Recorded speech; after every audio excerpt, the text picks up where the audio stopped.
slap and tapper. Let's go. Busting out some birch. What the hell was that? What is that? What are you doing?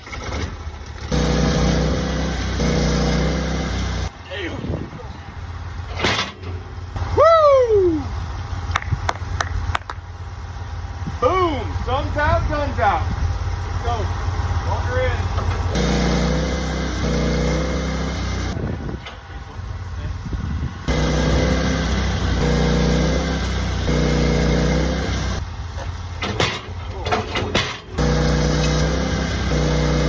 Right on. Well, that turned out good. That's a 10 by 10 by 16 4-inch birch beam.